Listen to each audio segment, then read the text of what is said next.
आपला channel Golden Food Recipes and व्लॉग्समध्ये तुम्हा सर्वांचं खूप खूप मनापासून स्वागत. आपण घेतलेले आहेत भरपूर वाटाणे सोलून.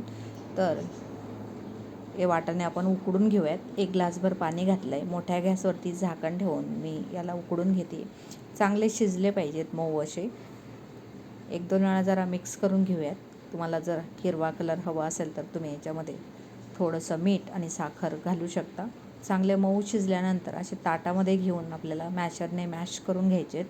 मिक्सरला घालण्यापेक्षा असे मॅश करून घेतले की पराठा छान मस्त लागतो.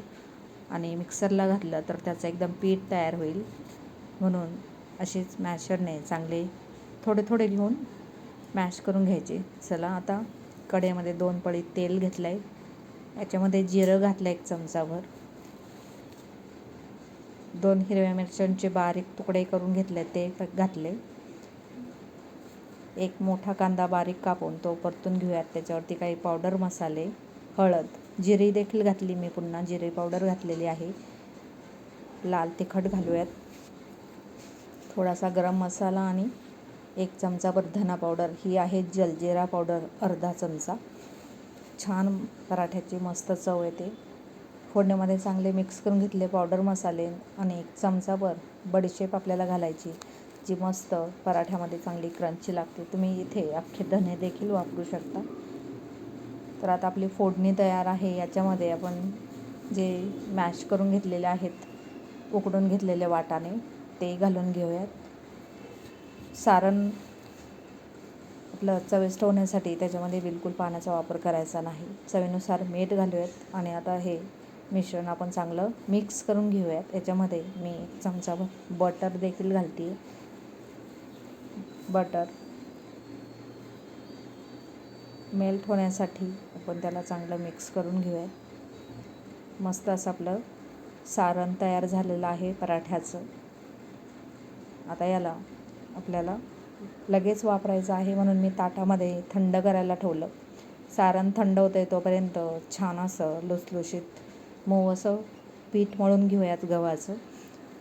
तर कुठलाही पराठा करताना जे गव्हाचं पीठ आपण भिजवून घेतो ते एकदम मऊ आणि एकदम पातळ असावं, म्हणजे सहज आपल्याला पराठा लाटता येईल. असं मस्त जेवढं पातळ पीठ असेल तसा पराठा आपल्याला पटकन लाटता येतो आणि सारण देखील बाहेर निघत नाही. तर तुम्ही बघू शकता, मस्त असं मऊ एकदम पातळ असं पीठ आपण मळून घेतलेलं आहे. बोट लावलं तरी पीठ खाली जाते. तुम्ही बघू शकता एवढं पातळ आपण ते पीठ मळून घेतलं आहे. 10 मिनिट मी त्याला झाकून ठेवलं होतं. 10 मिनिटानंतर थोडंसं तेल लावून पोळपाटावरती पुन्हा मऊ करून घेतलं. आता 1 चपातीचा गोळा घेतो तेवढा गोळा घेतला, सुक्या पिठात बुडवून घेतला. पीठ आपलं खूप पातळ आहे.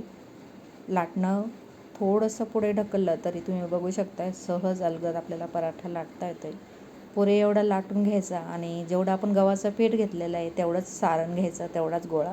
म्हणजे जो पराठा तयार होणार आहे तो चवीला अतिशय उत्तम लागतो. तर मस्त असा हा उंडा करून घेतला. हे पहा, आता याला एकदा आपण सुक्या पिठामध्ये घोळवून घेऊयात. सगळ्या बाजूने सुकं पीठ लागेल अशा पद्धतीने आपल्याला त्याला घोळवून घ्यायचं, म्हणजे पुन्हा पुन्हा सुकं पीठ लावायला लागत नाही. आणि तुम्ही बघू शकता एकदम अलगद लाटलं गेलं, कारण जे गव्हाचं पीठ आपण भिजून घेतलं ते खूप असं पातळ लाटून घेतलेलं, पातळ आपण भिजून घेतलेलं आहे. अलगद आपल्याला पराठा लाटता येतो आणि किती सारण तुम्ही भरलं तरी देखील ते तुम्हाला असं ट्रान्सपरंट झालेला दिसेल, बाहेर निघालेलं दिसेल, पण ते तुम्हाला हवा तेवढा जाडीचा पराठा तुम्ही सहज लाटू शकता. तर पराठा आपण लाटत होतो त्यावेळेस आपण लोखंडाचा तवा तापत ठेवला होता. तर चला, आता मस्त असा पराठा मी दोन्ही हाताने पलटी करून घेतला. जशी आपण पुरणपोळी करतो ना, तसंच सारण आपण त्याच्यामध्ये भरपूर घातलेलं आहे. अक्षरशः त्याला बोट लागलं तरी देखील बोट आतमध्ये जाता एवढा हलका फुलका सॉफ्ट असा हा पराठा तयार झालेला आहे.